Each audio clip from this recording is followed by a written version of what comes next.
Hola a todos, estamos de vuelta en un nuevo video para nuestra materia Análisis 1 en todas sus versiones y para todas las carreras que ya todos sabemos muy bien. Este es un video muy especial porque este es el último video teórico para que entre en el primer parcial. Con este video terminamos todos los temas que ingresan en el primer parcial. Vamos a seguir subiendo material de acá hasta el primer parcial. Con ejercitaciones y algunos ejercicios adicionales y temas extra, pero con la explicación de este contenido de este video ya pueden completar la práctica 4 y con eso se terminan todos los temas que ingresan en el examen. Entonces, primero, antes de empezar, voy a tomarme unos minutitos para hacer algunos anuncios relativos a todo esto que acabo de decir. Bueno, esta es la teórica 15. El tema de la teórica es el teorema de la función implícita y aplicaciones. ¿Sí? Como les decía, esta es la última teórica que entra en el parcial. El parcial, les repito, para aquellos que todavía no lo tengan presente, es el 8 de junio, que es lunes, de 10 a 14 horas. Ya está totalmente definido cómo va a ser el examen. Sus docentes en las clases de Zoom les van a informar en la semana la modalidad. De todas maneras, nosotros estamos preparando material, un instructivo preciso para indicarles a ustedes cómo va a ser la modalidad. Yo le adelanto en este video. El examen va a ser a través del campus. Ustedes van a recibir a las 10 de la mañana un correo electrónico con el examen, con instrucciones para el examen. Eso va a ser un archivo PDF que ustedes tienen que bajarse. El archivo PDF va a contener 4 ejercicios, 4 problemas. Ustedes entonces tienen que resolverlo en sus casas, de manera offline. Les recuerdo que el examen es individual, tienen que hacerlos solos. Cada uno tiene que resolver su examen. Cuando finalizan de resolver el examen, ustedes lo que tienen que hacer es escanearlo, generar un único archivo PDF con las hojas que hayan usado para la resolución del parcial y ese archivo PDF subirlo al campus. Les repito, vamos a tener un instructivo preciso que les va a indicar cómo hacer todas estas cosas. El tema del escaneo es un tema muy delicado, no sé si todos saben hacerlo. Hay muchas aplicaciones para celulares que hacen que lo escanean. Hay una que yo uso y que es la que estamos recomendando en la materia, pero cada uno puede usar la que quieran ustedes. Si tienen una impresora multifunción en la casa que escanea, pueden escanear con eso y cada uno escanea como quiere. La aplicación que yo uso, por ejemplo, para escanear estas teóricas con la que después, estos resúmenes que después yo subo al campus, se llama CamScanner. Esta es la aplicación. Esa aplicación la encuentran disponible para todos los dispositivos, ya sea Android o iOS, en las tiendas de aplicaciones respectivas. Ahí la pueden descargar y practicar su uso. Les recomendamos mucho, como sabemos todos, que el proceso después de escaneo, generar un único PDF, sacarlo del celular, llevarlo a la computadora para después poder enviarlo, es un proceso que lleva tiempo. Entonces nosotros le vamos a dar media hora extra después de las 14, de 14 a 14:30, para que ustedes hagan eso con los ejercicios que hayan resuelto hasta ese momento y tienen esa media hora para entregar. Después de esa media hora, toda entrega que se haga con posterioridad no va a ser tenida en cuenta. De hecho, el campus va a cerrar la posibilidad de entregar, ya no van a poder hacerlo. Entonces les recomiendo que ustedes practiquen todo ese proceso de entrega. Ustedes tienen que calcular más o menos la duración de su examen, cuánta cantidad de hojas va a ser su examen, que yo calculo que van a ser unas 5 o 6 hojas, más o menos, quizá un poco más, quizá 7 hojas. ¿Cuánto tiempo les lleva a ustedes escanear esas 7 hojas, generar un único PDF con esas 7 hojas y enviarlo? Eso lleva tiempo, no hay que subestimarlo, por eso le estamos dando media hora. Como todo esto es algo muy atípico para todos, vamos a hacer un simulacro de parcial el lunes 1 de junio. ¿En qué va a consistir el simulacro de parcial? Va a ser un examen para que les va a servir a ustedes aparte para practicar el contenido, para ver cuánto tiempo les lleva a resolverlos. Y después ese examen ustedes tienen que escanearlo y subirlo. Como sabemos que el lunes 1 de junio ustedes tienen clase, o algunos tienen parciales por esas fechas, y no queremos tampoco cortarles todo eso, no va a tener el simulacro una hora estricta, sino que el simulacro va a estar abierto y disponible para que ustedes lo resuelvan por varios días. Tenemos que definir exactamente cuántos, pero calculo que por lo menos lunes, martes y miércoles va a estar disponible al campus para que ustedes descarguen ese simulacro y lo resuelvan. Lo que nosotros les proponemos es que ustedes se lo tomen como si fuera el parcial, que se tomen el tiempo, que se descarguen ese simulacro, después se tomen el tiempo de 4 horas para resolver, a ver si ustedes pueden resolver el simulacro en 4 horas, y cuánto tiempo les lleva a ustedes hacer el escaneo y subirlo. Vamos a hacer una autocorrección después de ese simulacro para que ustedes vean cómo les hubiera ido, y el 8 de junio, el lunes, tenemos ya así el parcial definitivo. Entonces, esto es como anuncios generales. Les repito, este no va a ser el único anuncio, vamos a hacer más anuncios y vamos a subir un instructivo preciso de todos los pasos, cómo van a ser para que no se sorprendan ese día. De todas maneras, en el simulacro va a ser exactamente lo mismo y ahí ya van a tener ustedes la posibilidad de practicar. Bueno, esto en cuanto a anuncios generales de la materia. Ahora un warning. El warning es que el tema de hoy, el teorema de la función implícita, no está contenido en el libro de Stewart. El libro de Stewart lo menciona muy vagamente, pero el tema en sí mismo no es un tema que esté en el libro. De hecho, lo que yo voy a dar, el desarrollo teórico que yo voy a dar ahora, no está en el libro, no lo van a encontrar. Sin embargo, el tema está mencionado en el libro, y eso es importante ustedes para que hagan los ejercicios. Está mencionado en estas dos secciones, en la sección que ya hemos visto, la 14.5 y la 14.6, en dos partecitas que en su momento salteamos, que es las páginas 928 a 930 en la sección 14.5 y las páginas 940 y 941 en la sección 14.6, que son lo que nos faltó ver de la sección 14.6 en la teórica 14. Pero bueno, sepan que el desarrollo teórico no lo van a encontrar en el libro de Stewart. Sin embargo, en el libro de Stewart se hace algunas cuentas que les permite resolver la ejercitación que después está en la página, y eso está contenido en estas páginas que les estoy indicando. Bueno, con la explicación de esta teórica, entonces, ustedes pueden y deben hacer toda la práctica 4. Con el contenido de toda la práctica 4, entonces ya se completan todos los temas para el primer parcial. De todas formas, sepan que el fin de semana es el primer parcial. Vamos a estar subiendo ya las teóricas correspondientes al segundo parcial, porque esto no para. El lunes 8 de junio, los que tienen clase el lunes 8 de junio, obviamente no van a tener clase, sobre todo a la mañana. A la tarde, cada uno hablará con su docente qué pasa, pero en el periodo de 10 a 14 no va a haber clases. El lunes 1 de junio sí, los que tienen clases no se suspende por el simulacro. ¿Sí? Los que tienen clases a la mañana o en ese día tienen su clase, el simulacro lo hacen en otro momento que ustedes puedan. Pero ya sepan que esa semana, ya las que tienen clase miércoles y viernes, o los que tienen clase lunes y jueves, ese jueves, ya vamos a empezar a trabajar con los temas de la segunda práctica, porque el cuatrimestre sigue y empezamos a comenzar en el segundo parcial. Bueno, entonces eso para que estén atentos. Pero es muy importante que ya vayan terminando la práctica 4, aprovechen los espacios de consulta que tiene la materia, que son pocos, pero hay que usarlos. Asistan a sus clases de Zoom, pregunten a sus docentes en sus clases de Zoom las dudas que tienen. Es el momento ahora de mirar las prácticas anteriores, las prácticas 1 a 3, sacarse las dudas que aparecen en esas prácticas, que tengan de esos ejercicios. ¿Sí?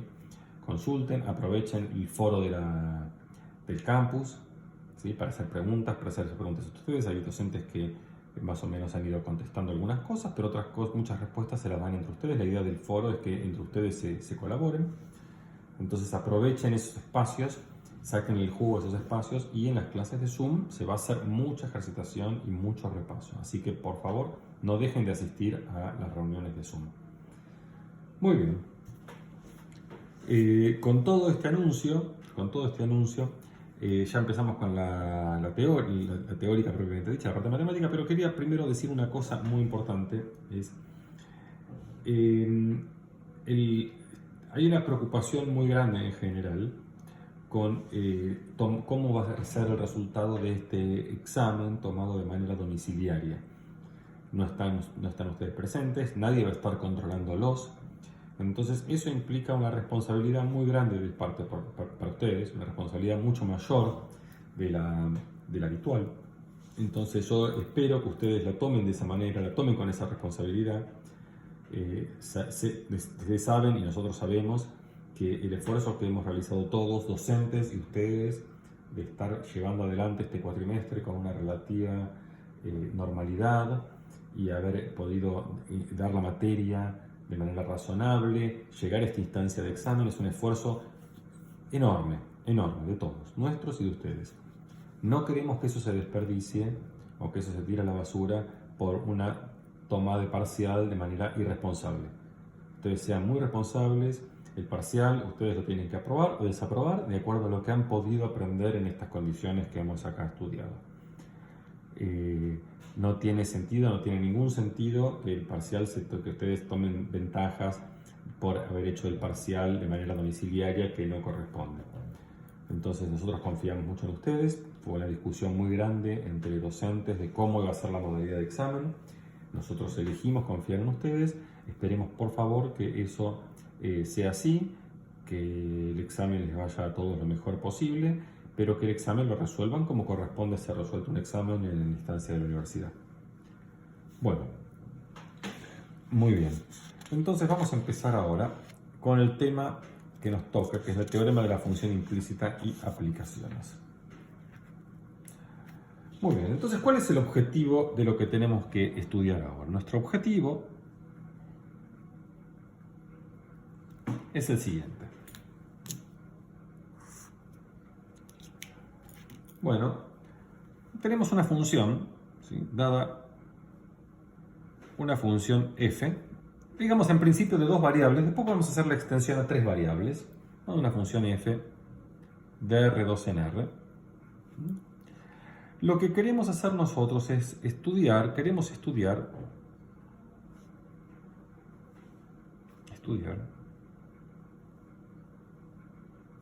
cómo es la estructura de los conjuntos de nivel de esta función f. De los conjuntos de nivel.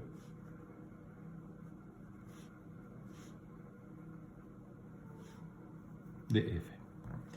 ¿Qué son los conjuntos de nivel de f? Bueno, uno dice, tomemos un punto K,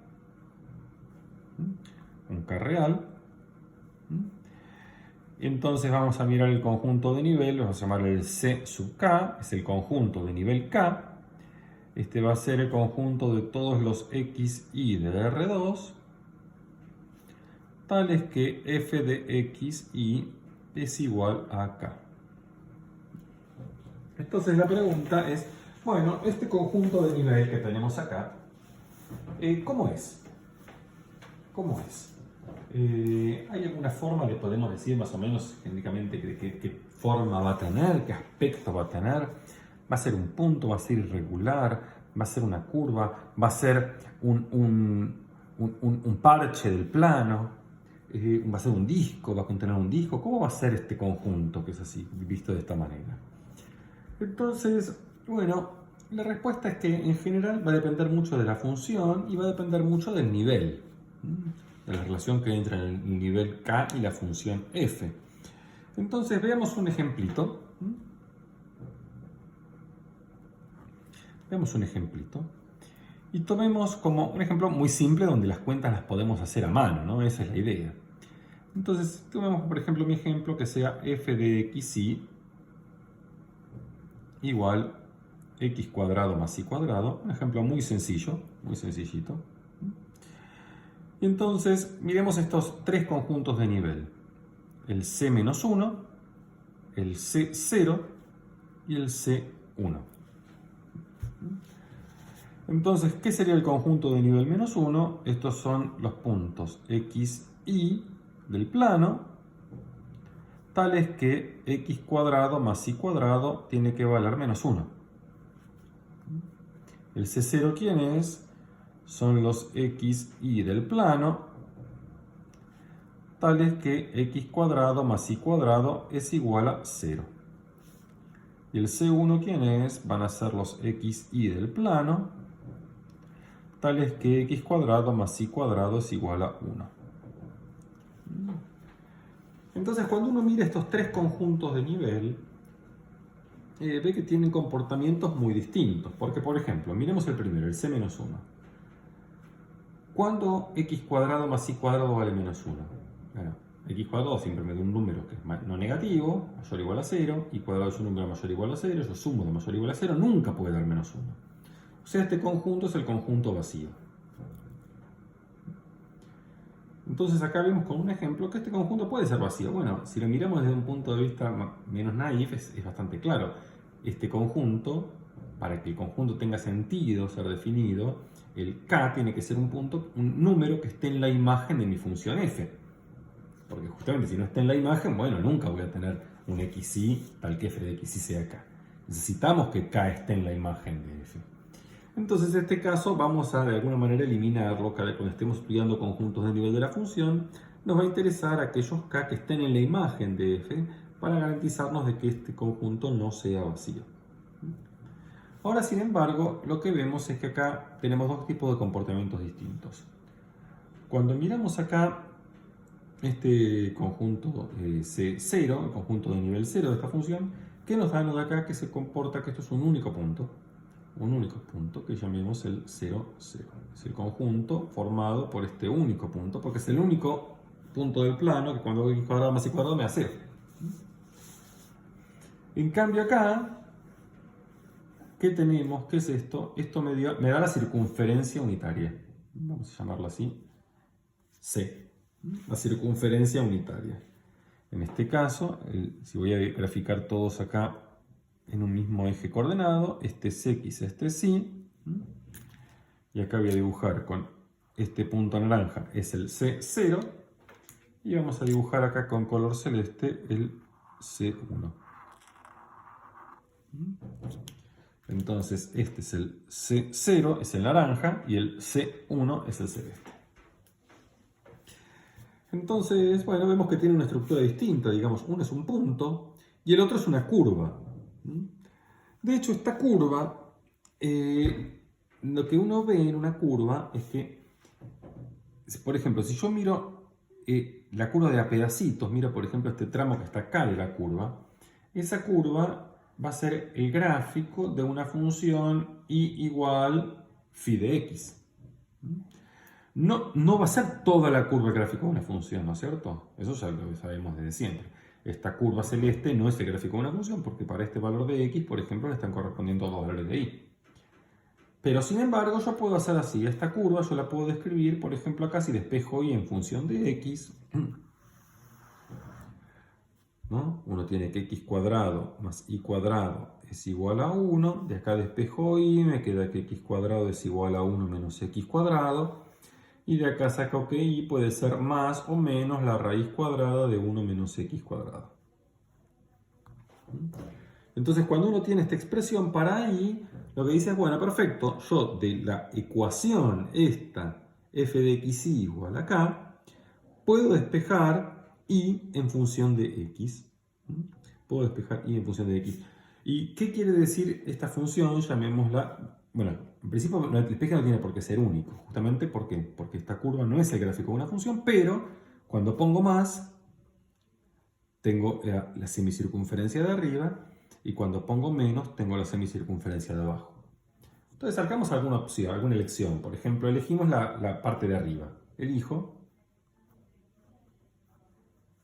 phi de x igual a la raíz de 1 menos x cuadrado, con lo cual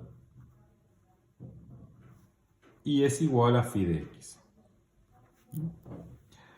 ¿Cómo se hace para elegir con cuál me quedo, la de arriba o la de abajo? Bueno, lo que uno hace es decir, bueno, elijo un punto de la curva, elijo un punto de la circunferencia, y de estas despejes que tengo, me quedo con aquel que pasa por el punto que yo elegí.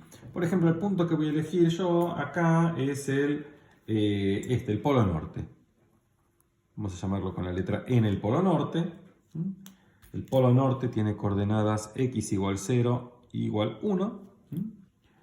Entonces, elijo esta, pues pasa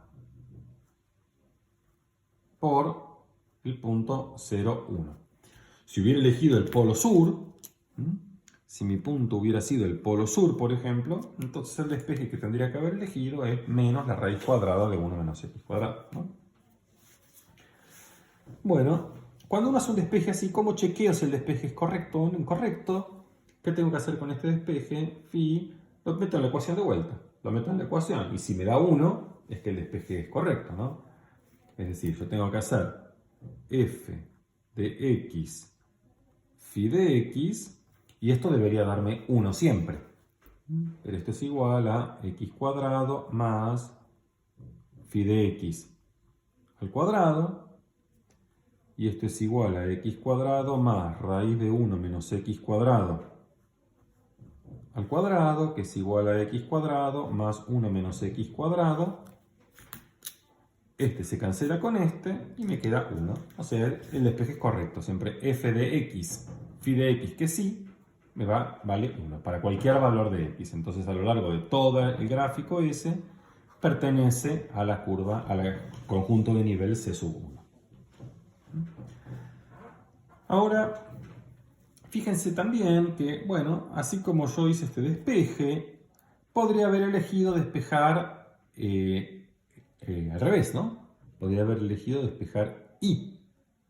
No despejar x, no despejar y. No pasar x a la derecha y despejar y, sino despejar x. Es decir, podría haber hecho de manera completamente análoga, bueno, decir que x al cuadrado es 1 menos y cuadrado, con lo cual x me queda más o menos la raíz de 1 menos y cuadrado. Y de vuelta ahora tengo que elegir algún punto de la curva. Y acá los puntos de la curva que elijo, por ejemplo, puedo elegir el punto este o el punto oeste, ¿no? Si elijo el punto este, elijo el punto del este, entonces si elijo el punto E,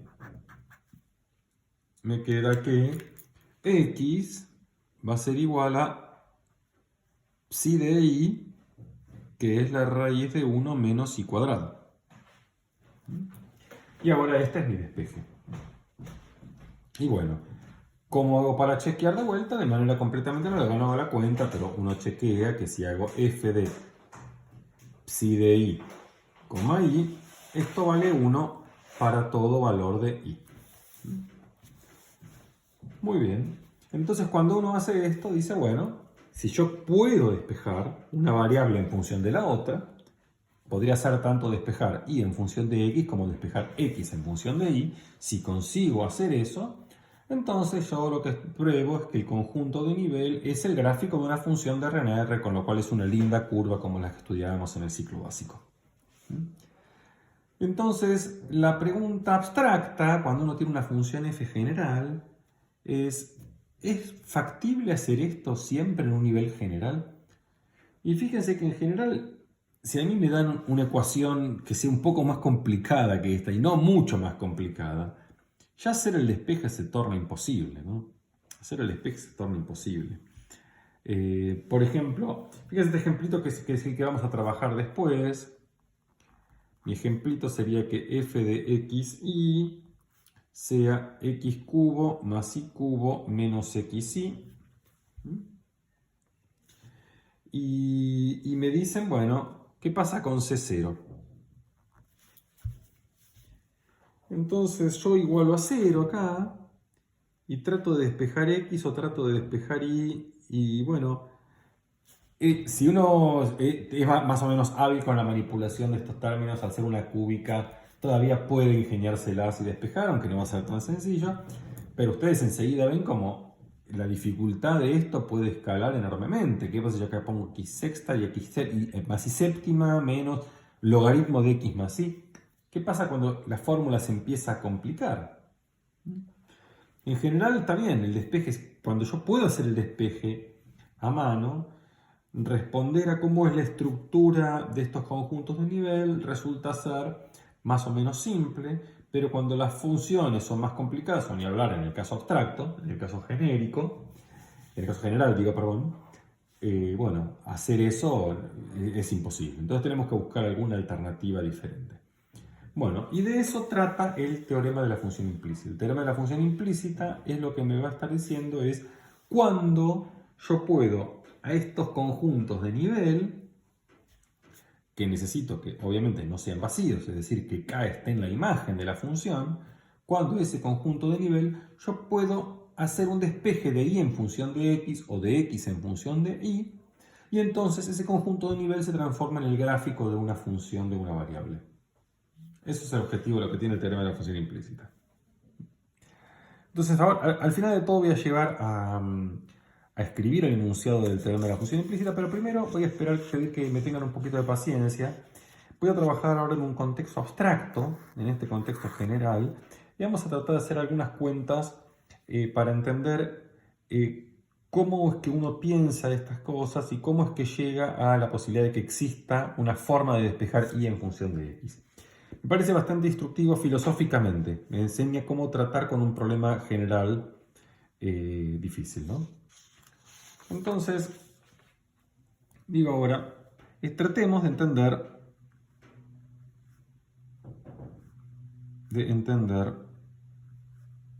ahora cómo es el caso general.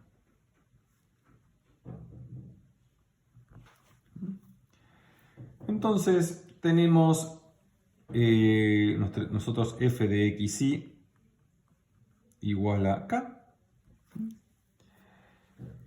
Y este es mi conjunto, CK, el conjunto de nivel k de esta función f. Y yo quiero despejar una función y en función de x o x en función de y, digamos. Digamos que para que sea más fácil para nosotros, como estamos más acostumbrados, es y en función de x. Es como en general estamos acostumbrados de toda la vida de mirar las cosas, y igual a función de x. Busco entonces, si es posible, despejar y de esta ecuación.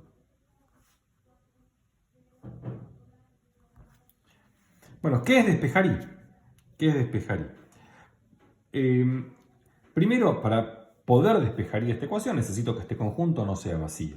Necesito que K esté en la imagen de la función f. Porque si K no está en la imagen, el conjunto es vacío. Es como estar en el caso primero. No puedo despejar y de acá, porque no hay ningún punto. Este conjunto es vacío, no voy a tener un despeje. ¿Está bien? Entonces, para eso, primero necesito que K esté en la imagen de f. Eso es lo primero que se necesita. Entonces, ¿qué quiere decir eso? Bueno, eso es lo mismo que decir que existe. Equivalentemente,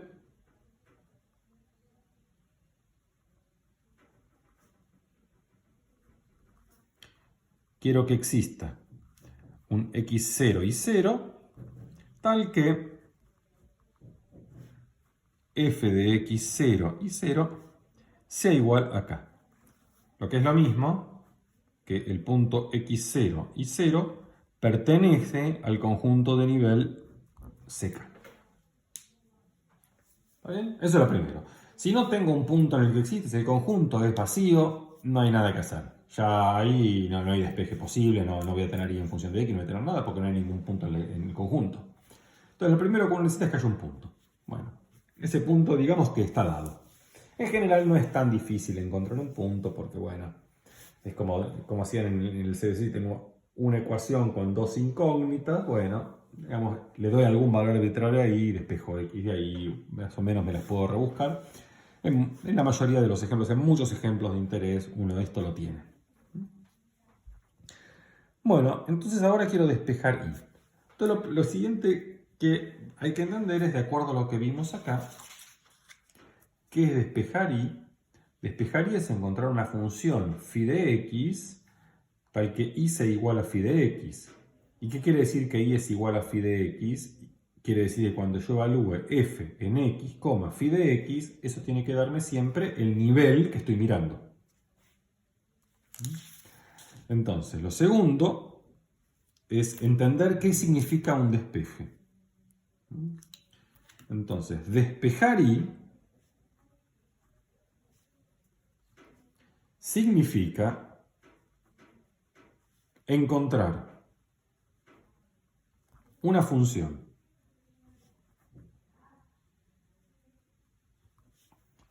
y igual phi de x, ¿bien? Encuentro una función y igual phi de x, tal que, bueno, ¿qué quiere decir que yo despejé? Lo que hice antes, que si acá donde dice y pongo phi de x, esto me da k para cualquier x.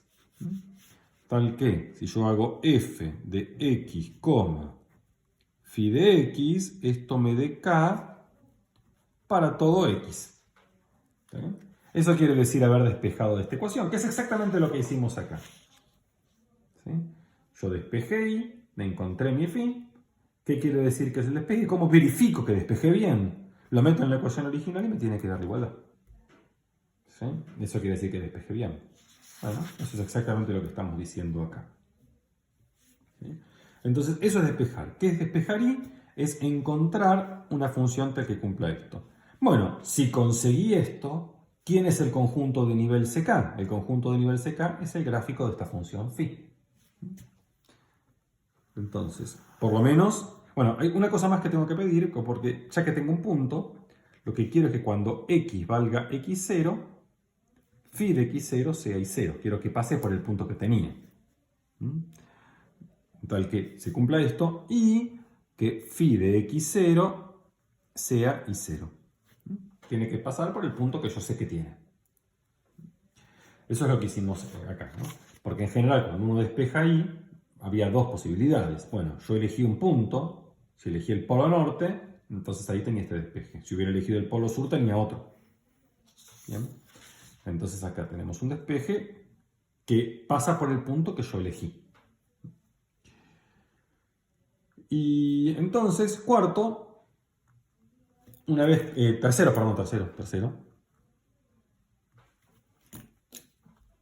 tercero, bueno, si uno consiguió hacer esto, entonces el conjunto de nivel es el gráfico de esta función phi. Pero ojo, miremos el caso que teníamos antes. Si yo miro el gráfico de esta función phi, no me da todo el conjunto de nivel, me da una parte, me da el hemisferio norte, toda esta parte de arriba, la semisfera, el semicírculo. No me da todo el círculo, me da el semicírculo.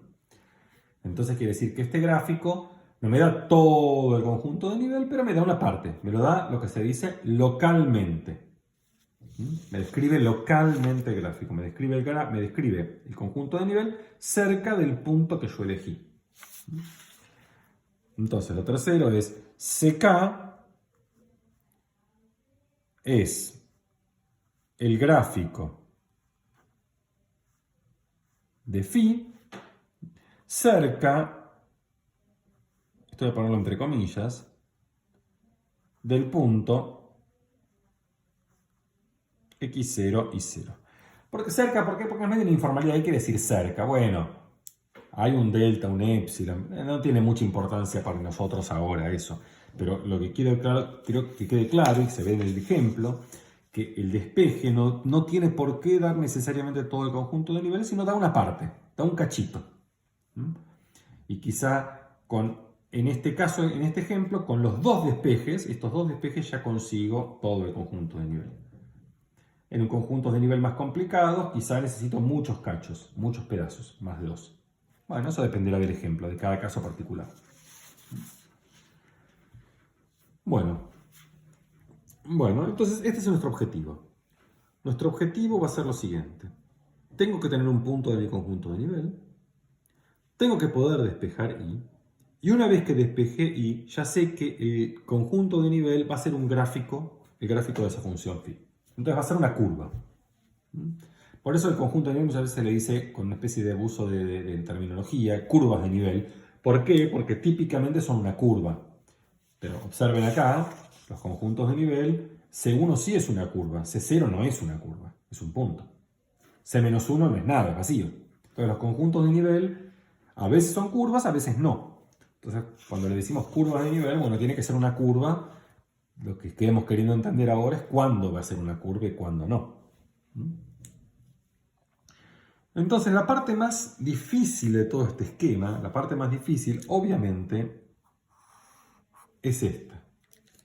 es cómo despejo y. Y obviamente, si despejar y en general, si yo les pongo una ecuación así y les digo despejen y en general creo yo que uno no sabe, yo por lo menos no sabría, no sé si me sale despejar y, por ahí sí, no sé, creo que no. En esta, que es bastante simple, el polinomio de grado 3, una formulita bastante sencilla. ¿Cómo voy a despejar y en una fórmula f que ni siquiera sé quién es? Es imposible. Bueno, entonces acá viene una especie de una aproximación a este tipo de problemas, que es, acá es donde vamos a entender la potencia que tiene la diferenciabilidad de la función. Acá es donde el hecho de ser diferenciable, la aproximación diferencial, vamos a ver que tiene un rol clave, es un rol fundamental, vamos a tratar de entender filosóficamente qué significa. Es lo que se llama habitualmente el método de linealización. ¿Qué significa eso? Es que tengo un problema no lineal, porque esta f es una función que en general es no lineal. ¿Y qué es la linealización? Es cambiar f por una aproximación lineal, aproximar f por una función lineal. ¿Por qué se hace eso? Bueno, ahora vamos a ver por qué se hace eso y en qué se consiste el método de la linealización.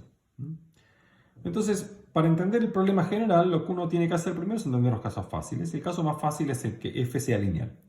Entonces, supongamos, primero, que f es una función lineal.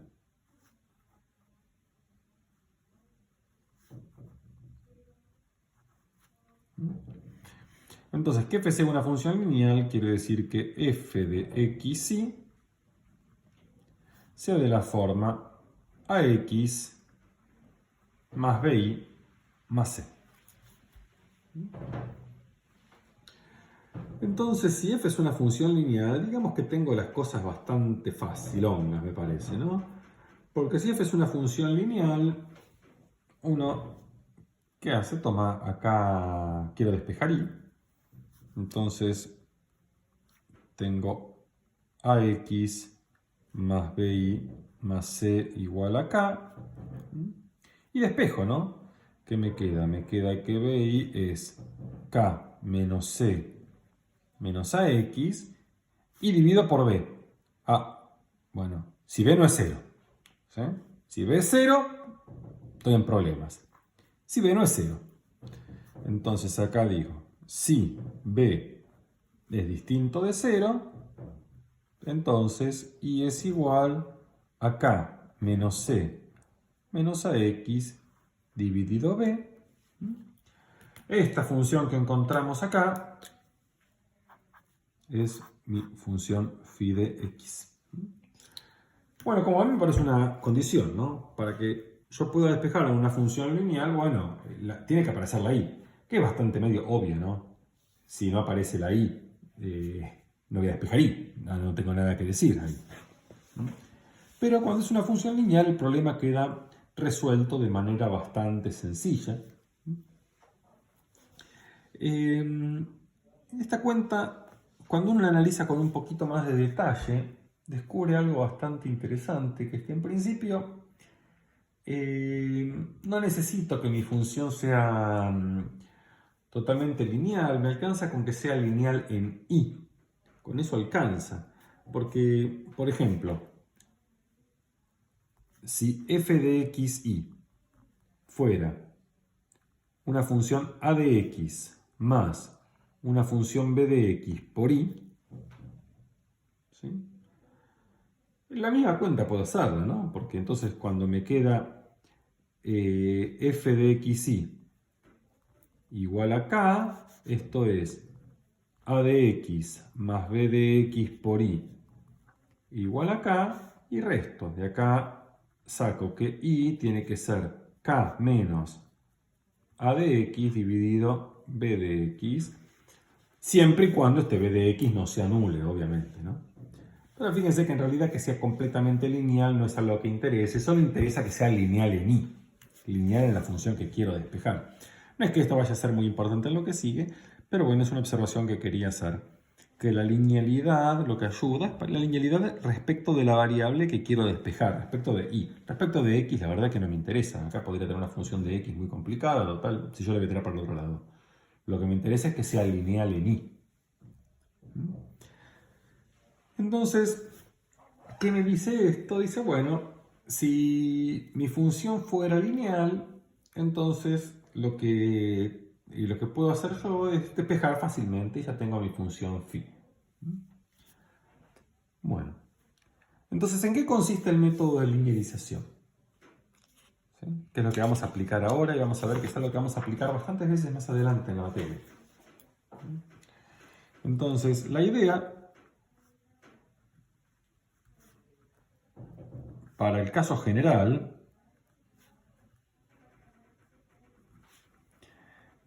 es linearizar. No sé si se dice linearizar o linealizar, creo que es linealizar. Porque la función es lineal, entonces se linealiza. Linealizar. Es linealizar f. Bueno. ¿Y qué es linealizar?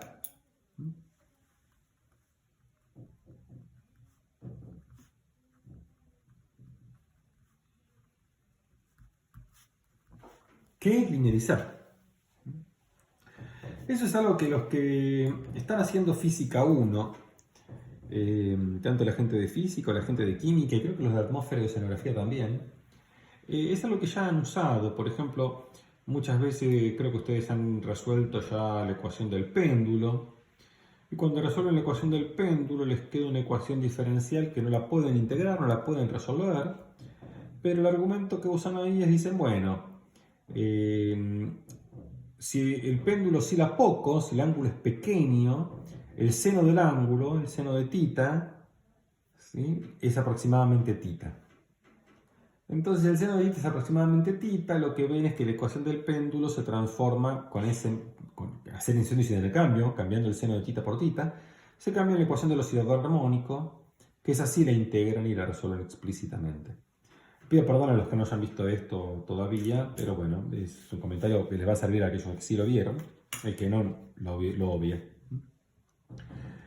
Y ahí, obviamente, como hicieron una aproximación, tenían el seno de tita, ustedes lo cambian por tita, es aproximadamente igual, la solución que encuentran no es la solución, pero es una solución aproximada.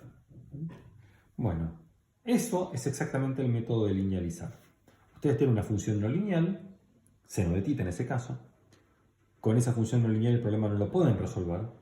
Entonces, ¿qué hacen? La cambian por su aproximación lineal. Seno de tita, la aproximación lineal del seno de tita es tita. Ahí pueden resolver el problema. Obviamente, como hicieron la aproximación, lo que resuelven es una aproximación de la solución, no es la solución, es una aproximación de la solución. Pero eso es suficientemente bueno para lo que ustedes querían hacer. Bueno, eso es lo que queremos hacer en este caso. En este caso tengo un problema no lineal, que es f de x igual a k, quiero despejar y, no sé cómo depende de y, f es totalmente general. Entonces lo que yo quiero hacer es linealizar. ¿Y cómo consigo cambiar por una función lineal a f? Bueno, ahí es donde entra la teoría de diferenciación. Entonces, linearizar, ¿qué es linearizar? Linearizar es cambiar f por su mejor aproximación lineal. Bueno, ahora, como ustedes cambian f, la aproximación lineal de una función no es la misma siempre. La aproximación, bueno, depende de cada punto, ¿no? En cada punto, porque ¿qué sería? Si fuera una función de R en R, la aproximación lineal es la recta tangente. Ahora, la recta tangente para cada punto tiene una recta tangente distinta. En el caso de una función de dos variables, la aproximación lineal es un plano, el plano tangente. Ahora, el plano tangente es distinto en cada punto. Cuando ustedes en el péndulo cambiaban seno de tita por tita, lo hacían para ángulos pequeños, porque esa es la aproximación lineal, la recta tangente, en cero. En cero, para ángulos pequeños, seno de tita se parece a tita. Para ángulos grandes, no.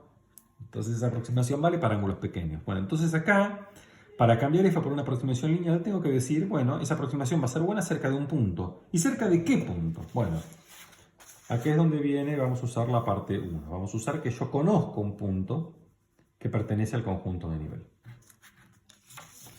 Entonces, decimos sea x0 y 0, un elemento que está en el conjunto de nivel CK, en el conjunto de nivel CK.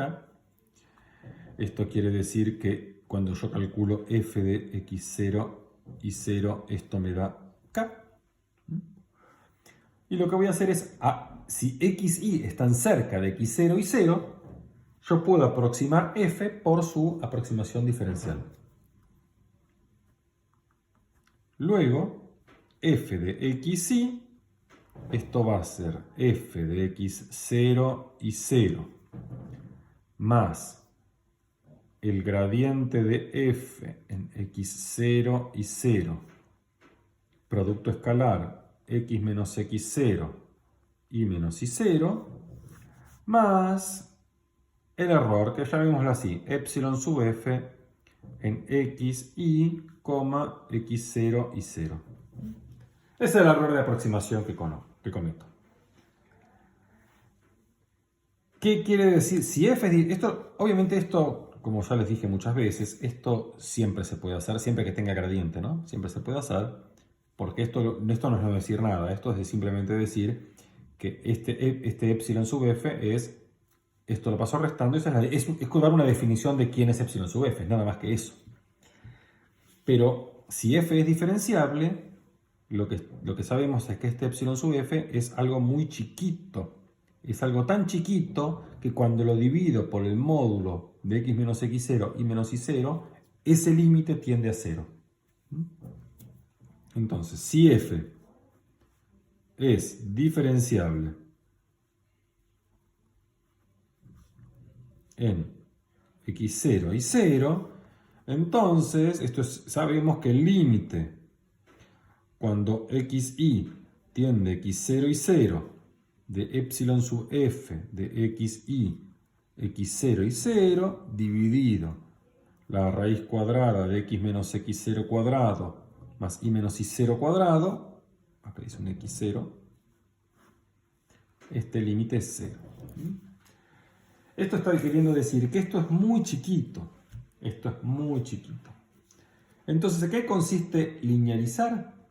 Es directamente decir, este que es tan chiquito, lo desprecio. Pienso que es un error de magnitud menor, lo tiro.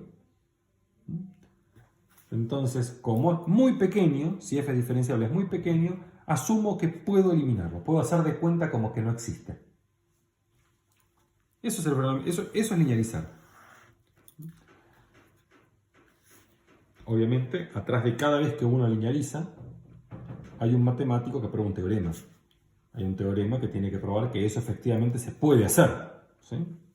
Que el error que se comete realmente es chico. Bueno, pero si hacemos esto, entonces, luego podemos despreciar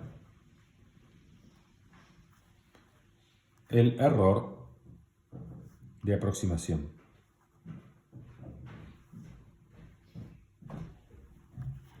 El error de aproximación es esto.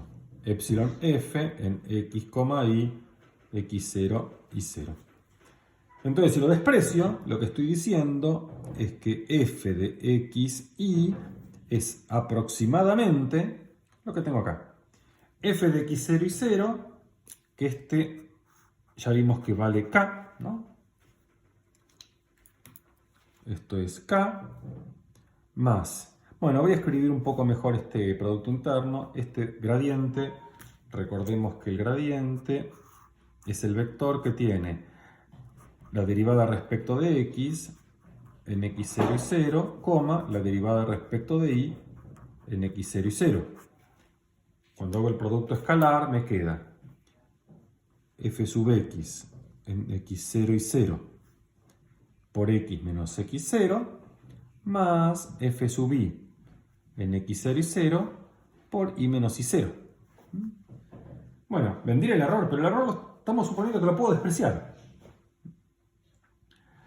Entonces, ¿qué quiero hacer? Si yo tengo la ecuación f de xy igual a k, y quiero despejar y, lo que hago es cambio f de xy por esta expresión que es la linealización de f en el punto x0 y 0. Entonces, f de xy igual a k, esta ecuación se transforma aproximadamente en la ecuación k más f sub x en x0 y 0 por x menos x0 más f sub y en x0 y 0 por y menos y0 igual a k. Bueno, k con k se va. Y ahora, ¿qué tengo que hacer? Tengo que tratar de despejar y de esta ecuación. ¿Cómo despejo y esta ecuación? Este que está sumando pasa restando. Me queda entonces que f sub i de x0 y 0 por y menos y0 es igual a menos f sub x en x0 y 0 por x menos x0. Este f sub i pasa dividiendo. Tengo entonces que y menos y0 es igual a menos f sub x en x0 y 0 dividido f sub i en x0 y 0 por x menos x0, y este y0 que está restando pasa sumando. Entonces me queda que y es igual a y0 menos f sub x en x0 y 0 dividido f sub i en x0 y 0 por x menos x0. Bueno, esta expresión que está acá no es phi de x, no es lo que yo estaba buscando, no es phi de x, porque yo no pude despejar de la ecuación original. ¿Está bien? Yo despejé de una ecuación aproximada, entonces esto es aproximadamente phi de x. Bueno, lo que vamos a ver ahora es que esto que está acá, que es una recta, lo que va a hacer es la recta tangente de esta función phi de x. Entonces, si despejo de la aproximación diferencial de f, lo que encuentro es la aproximación diferencial del despeje. Eso es lo que vamos a ver que se obtiene. Bueno, pero primero, la primera observación que uno hace es que si yo quise hacer esta cuenta, lo que necesito es que esta cantidad sea distinta de 0. Porque si esa cantidad es igual a 0, yo no puedo despejar. Igual que me pasaba en el caso lineal. Bueno. Ahora, ¿qué dice el matemático? El matemático prueba el teorema. Yo no voy a hacer las demostraciones del teorema, que voy a anunciar ahora. Las demostraciones del teorema es una demostración que tiene sus bemoles. Hay versiones más sencillas de la demostración. No creo a esta altura, ya que hago un nexo con eso, no lo creo que lo haga. Donde algunos casos, por ejemplo, este caso que está acá, sí se puede demostrar. Después vamos a ver extensiones de estos a funciones de 3 variables o casos más generales. Ahí ya las pruebas, hay que hacer una prueba más dura matemática. Los matemáticos van a ver eso. En general es un tema que se ve en el curso de cálculo avanzado. Es el teorema de la función implícita, es un tema de ese curso. Pero bueno, lo que voy a hacer es enunciar. ¿Qué dice? ¿Qué va a decir el teorema? El teorema de la función implícita dice lo siguiente. Dice, bueno, vos tenés esta ecuación. F de x igual k. Y conoces un punto de la ecuación, x0 y 0. Bueno, si la derivada respecto de y no se anula, entonces existe un despeje. Eso dice el teorema de la función implícita. Que eso es exactamente lo que me está diciendo ese teorema, es que esta cuenta es correcta. Esta cuenta es correcta. Reemplazar la ecuación que yo quiero por esta ecuación aproximada y resolver en la ecuación aproximada, entonces me da una aproximación del despeje real que no puedo calcular. Y en eso consiste el problema de linearización. Eso es lo que hicieron en la ecuación del péndulo. Linearizaron el seno, pasaron una ecuación aproximada y lo que resolvieron no es la ecuación de verdad, lo que obtienen es una aproximación de la solución de verdad. Acá es lo mismo. Lo que obtengo no es el despeje de verdad, es una aproximación del despeje. Entonces vamos a ver como consecuencia del término de función implícita que efectivamente este que está acá es la recta tangente del despeje phi. Bueno, entonces vamos a enunciar el teorema. Repito, no voy a hacer la demostración del teorema, es un tema para los matemáticos de la materia de cálculo avanzado. Entonces, eso dice el teorema de la función implícita.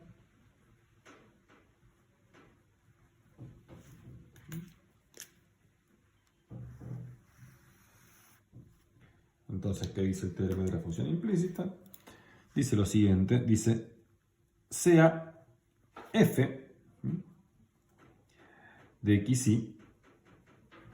Y el teorema de la función implícita se necesita cuando uno se da cuenta una hipótesis un poquito, no solo diferenciabilidad, necesitas un poquito más, que es que sea lo que llamamos nosotros de clase C1, es decir, que las derivadas de f respecto de x y respecto de y sean continuas. Entonces, sea f de xy una función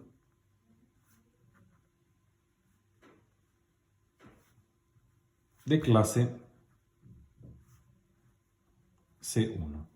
Esto recordamos que quiere decir que la derivada de f respecto de x y la derivada de f respecto de y existen y son continuos. Nosotros ya probamos que cuando estamos en esta situación, si las derivadas parciales existen y son continuas, eso implica que la función resulta diferenciable. Entonces, ¿qué necesitamos? Necesitamos un punto, x0 y 0. Entonces, sea x0 y 0, un punto de R2, tal que f de x0 y 0 sea igual a k. Entonces tomamos un punto que está en el conjunto de nivel k. Esto es lo que está diciendo, este conjunto de nivel no es vacío. Y ahora supongamos esta condición, que cuando calculo la derivada respecto de y, no se anula en el punto x0 y 0. Y supongamos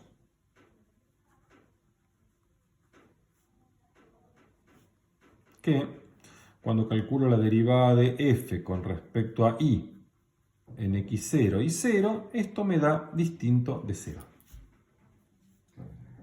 Bueno, entonces, si estoy en esta condición, la cuenta que hice acá me dice que de la ecuación aproximada, si reemplazar f por su aproximación diferencial, pude despejar y. ¿Qué dice el teorema entonces? Dice, si se puede hacer de la ecuación aproximada, entonces se va a poder hacer de la ecuación de verdad. Entonces, existe una función phi de x tal que phi de x0 es igual a y0, es decir, pasa por este punto.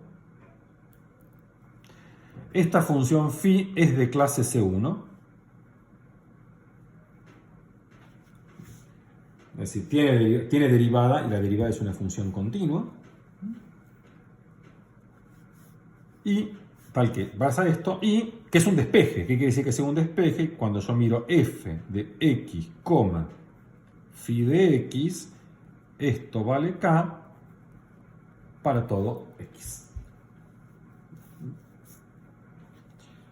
Bueno, esto dice el teorema de la función implícita entonces. El teorema de la función implícita me dice, si cuando vos linearizás podés despejar de la ecuación aproximada, entonces vas a poder despejar de la ecuación de verdad f de x igual k. Esto es haber podido despejar. Bueno, vamos a ver ahora que si de este teorema, de esta ecuación, lo que uno puede deducir es que esta es la ecuación de la recta tangente de phi. Si yo calculo ahora la ecuación de la recta tangente de phi, me da exactamente esta fórmula. La tangente a phi en x0, ¿no? Entonces, corolario, les repito, la demostración no la vamos a hacer. No la voy a hacer la demostración. Tampoco va a estar en un anexo, esto no va a estar, esto va a ser tema para los matemáticos en cálculo avanzado. Pero la filosofía de esto es una filosofía que vamos a continuar usándolo mucho en la materia. En general, uno quiere describir un problema, el problema es muy complicado, es un problema no lineal, es un problema que no sabemos resolver. Entonces, ¿qué es lo que hacemos? Linealizo. Al linealizar, el problema no lineal se transforma en un problema lineal. Y hay dos posibilidades ahí. O el problema lineal lo sé resolver, o el problema lineal no lo sé resolver. Si el problema lineal no lo sabes resolver, bueno, mal te va a ir resolviendo el problema general no lineal. Primero aprender a resolver el problema lineal, ¿no? Pero, y si el problema lineal lo sabes resolver, necesitas un teorema que te diga, bueno, si resolviste el problema lineal, eso de alguna manera se traslada al problema no lineal. Ese es el método de linealización. Acá tenemos la primera aparición en esta materia, vía el teorema de la función implícita. Si el linealizado se pudo resolver, se va a poder resolver el no lineal. Esa es la filosofía del método de linealización. Bueno, entonces una observación o corolario, es que la observación sería cómo calculamos entonces las derivadas de phi. Para calcular la derivada de phi me va a dar, yo sé que phi de x0 vale 0, si yo puedo calcular la derivada de phi, eso me va a dar a mí la forma, por ejemplo, de calcular la recta tangente de phi. Entonces, la observación sería lo siguiente. Como yo tengo que f de x, phi de x, es igual a k, esto les repito, ¿no? Phi de x, este es igual a i, es igual a k. Entonces ahora lo que yo puedo hacer es derivar. Puedo derivar de los dos lados de la igualdad. Esto vale para todo x. Entonces derivo respecto de x a ambos lados.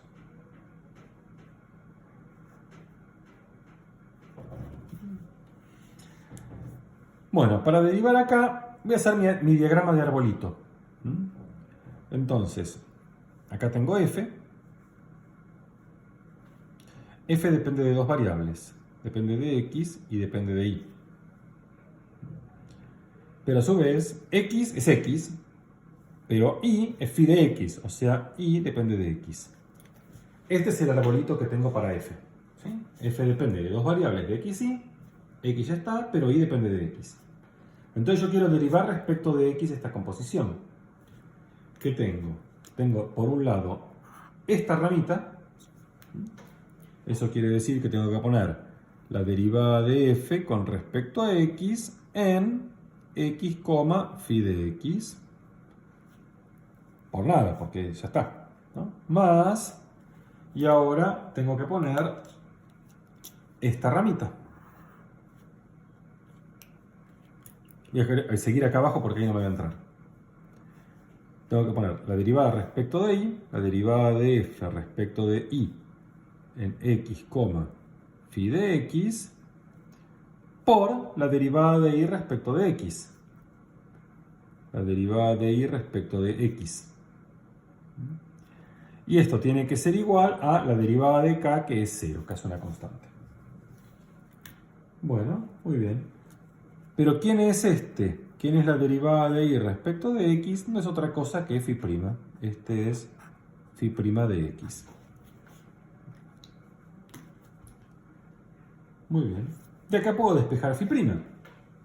Entonces me queda que phi' de x va a ser igual a menos la derivada de f con respecto a x en x,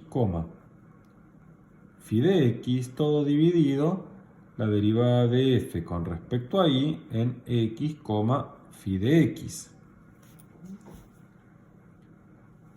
Bien, ahora esto puedo hacerlo siempre y cuando esta función que está acá abajo no se anule, sino divido por 0. Pero fijémonos que si yo donde dice x pongo x0, si tomo x igual x0, ¿cuánto vale phi de x0? Phi de x0 lo tengo acá. Phi de x0 vale y0. Entonces me queda que phi' de x0 es igual a menos f sub x en x0, y0 dividido f sub y en x0, y0. O sea que esto que está acá es la pendiente de la recta tangente. Observemos lo que tenía acá. Esta recta, la pendiente, me quedó menos f sub x en x0 y 0 dividido f sub y en x0 y 0, que es exactamente lo que tengo ahora de vuelta. Esta es la recta tangente a phi. Eso es lo que me dice esta cuenta. Entonces, esta es la pendiente de la recta. De acá puedo derivar. Este ejercicio de este estilo ya habíamos hecho al principio cuando empezamos con regla de la cadena, mostrando algunas cosas que llamamos derivación implícita. Derivación implícita. Bueno, derivación implícita es esto, es cómo calculo la derivada de una función que está definida por una ecuación implícita. Lo que da el teorema de la función implícita es decir, bueno, esta función que está acá efectivamente es una función bien definida que puedo derivar. ¿Sí? Bueno, muy bien. Hasta acá con la teoría. Vamos ahora a hacer un ejercicio de aplicación.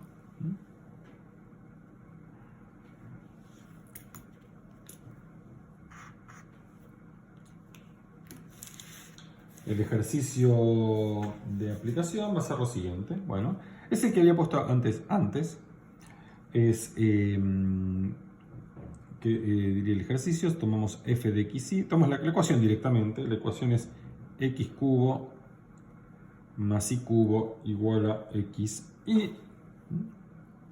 Y me dicen calcular y prima, o pongamos, a ver, la derivada, en vez de y prima pongamos la derivada de y respecto de x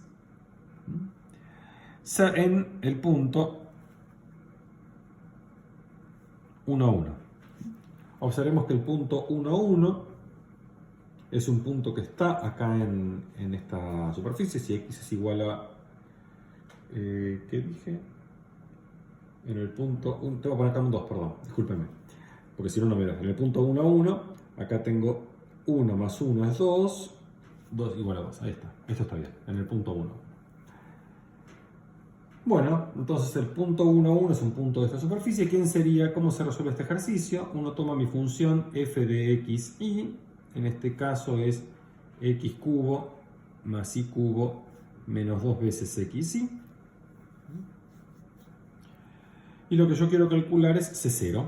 C0 sería f de xy igual a 0.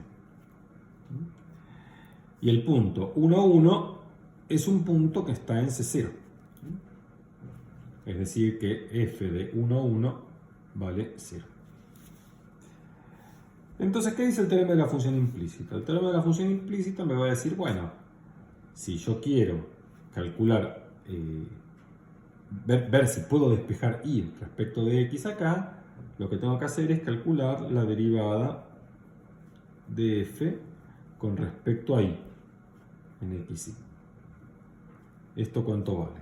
Si derivo respecto de y, me queda 3y cuadrado menos 2x. Calculo la derivada de f con respecto a y en el 1, 1, y esto me queda 3 menos 2 es 1, que no es 0. Entonces, como la derivada de f con respecto a y en el 1, 1 no es 0, ¿qué me dice el teorema de la función implícita? Luego, por el teorema de la función implícita, existe y igual a, no voy a llamarlo, introducir otra letra, vamos a hacer el abuso de notación de que y es y de x y listo, y sería la phi. Con y de 1 igual a 1, y de manera tal que x cubo más y de x al cubo es igual a 2x por y de x para todo x. Esto es lo que dice el teorema de la función implícita. Entonces, ¿cómo calculo la derivada? ¿Cómo calculo ahora yo y'? Y', ¿quién va a ser? Va a ser menos la derivada de f con respecto a x dividido la derivada de f con respecto a y. Muy bien. Entonces tengo que calcular eso. Calculemos la derivada de f con respecto a x en xy. Y esto me quedó 3x cuadrado menos 2y. Entonces obtengo que y' va a ser igual a menos 3x cuadrado menos 2y dividido 3y cuadrado menos 2x. Obviamente nos pasa algo parecido al que nos pasaba con la derivación implícita antes, que la derivada queda en términos de un y que nosotros no conocemos. Ahora, hay un punto donde yo sí seguro lo conozco, que es en el punto x igual 1. Cuando pongo x igual 1, y vale 1. Entonces, si yo quiero calcular y' de 1, me queda menos 3 por 1 menos 2, 1, y acá es 1 menos 1. Entonces este resultado me dio menos 1. Entonces, la derivada, la función, esta ecuación, esto que me está diciendo, esta ecuación define una función implícita y como función de x. Esa función está bien definida, esa función pasa por el 1 a 1 y su derivada vale menos 1. Entonces yo no sé quién es el despeje, no lo puedo hacer, pero sí conozco cuánto vale en el punto y cuánto vale su derivada. Tengo su proyecto tangente. Bueno.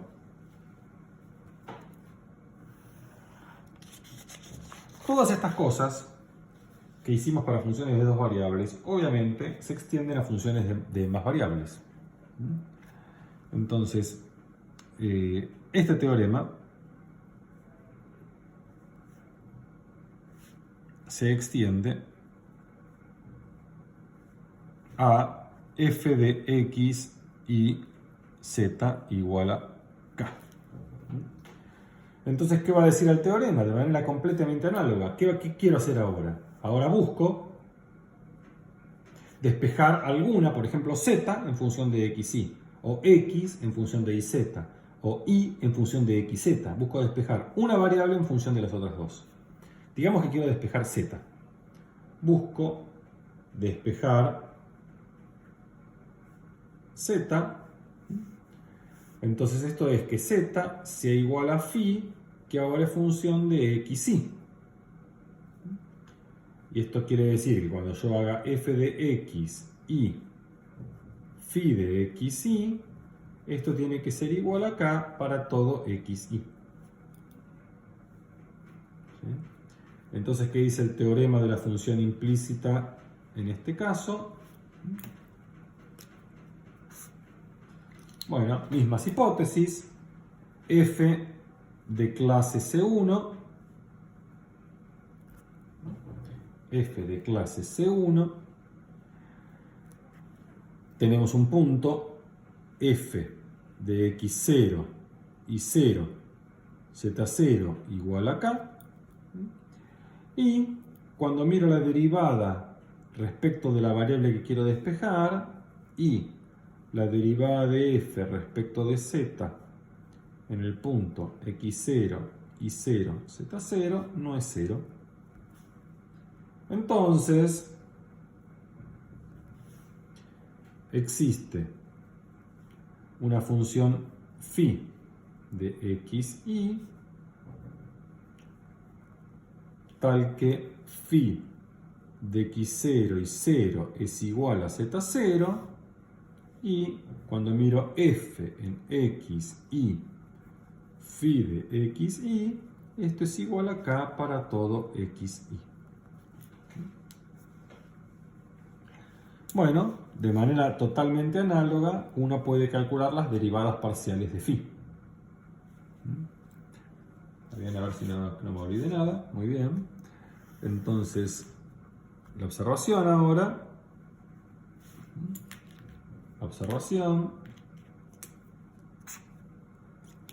yo quiero derivar, ahora llamémoslo z,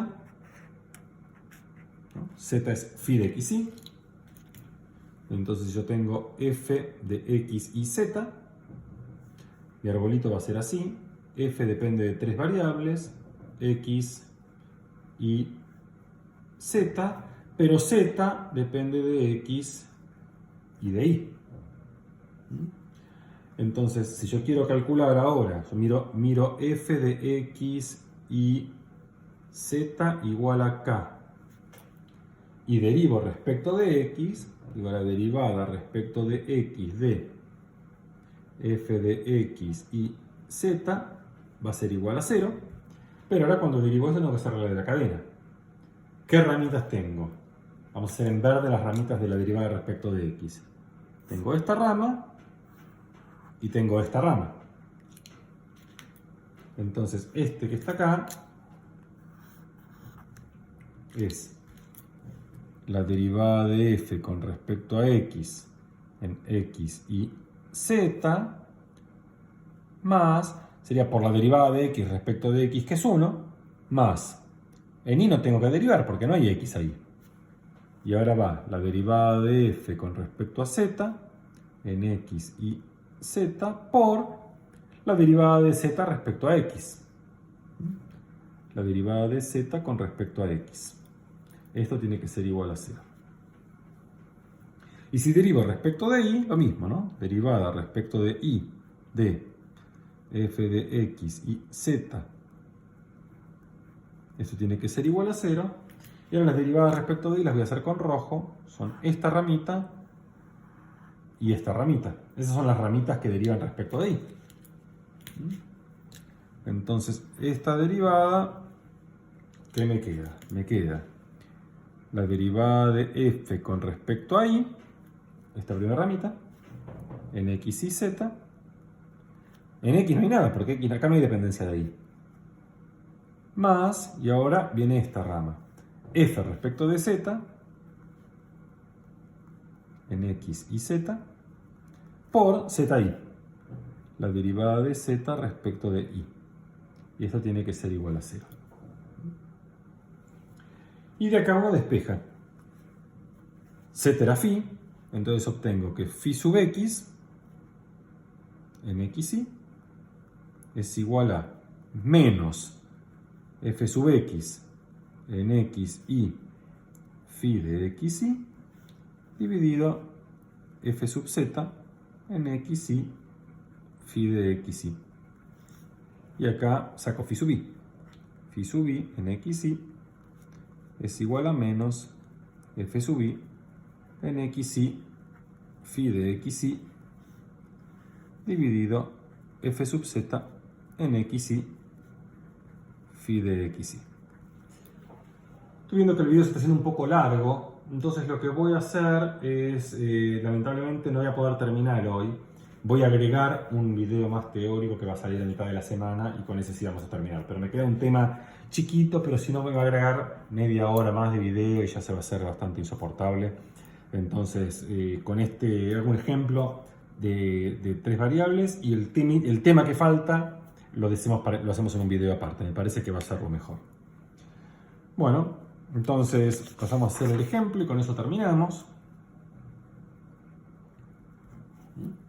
Entonces mi ejemplo es mirar este conjunto de nivel, x cubo más y cubo más z cubo más 6x y z igual a 1.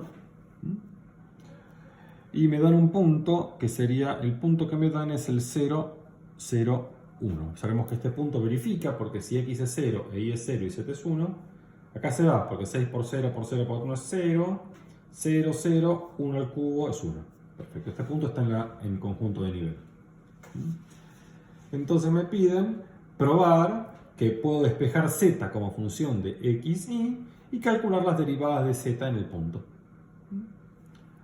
Bueno, entonces uno define mi función f de x y z igual a x cubo más y cubo más z cubo más 6x y z.